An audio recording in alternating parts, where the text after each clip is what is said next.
आता पाहूयात उमेदवारी अर्ज कोणी भरला या संदर्भातल्या बातम्या। वंचितचे नेते प्रकाश आंबेडकर यांचं अकोल्यात जोरदार शक्ती प्रदर्शन। आंबेडकर यांच्याकडून उमेदवारी अर्ज दाखल। आंबेडकरांची लढत काँग्रेस आणि भाजपसोबत होणार।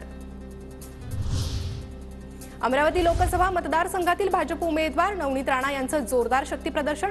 उमेदवारी अर्ज दाखल करण्यासाठी देवेंद्र फडणवीस, चंद्रशेखर बावनकुळेंची उपस्थिती।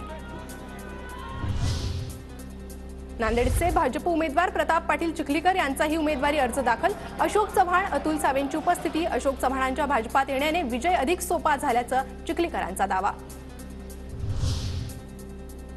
अकोला लोकसभा मतदारसंघातील काँग्रेसचे उमेदवार डॉक्टर अभय पाटील यांचाही उमेदवारी अर्ज दाखल। नाना पटोले यांच्यासह स्थानिक नेते उपस्थित।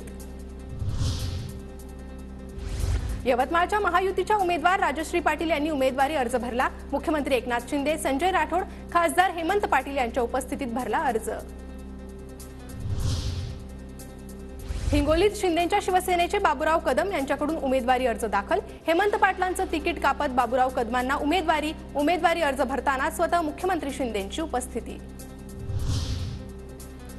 हिंगोलीत महायुतीत भाजपच्या रामदास पाटलांची बंडखोरी। रामदास पाटील यांच्याकडून अर्ज दाखल। हेमंत पाटलांच्या उमेदवारीलाही रामदास पाटलांचा होता विरोध। महाविकास आघाडी बारामती, शिरूर, पुणे, मावळ एकाच दिवशी उमेदवारी अर्ज दाखल करणार। शरद पवार, बाळासाहेब थोरात आणि संजय राऊतांच्या उपस्थितीत 19 तारखेला शक्ती प्रदर्शन करत उमेदवारी अर्ज दाखल करणार।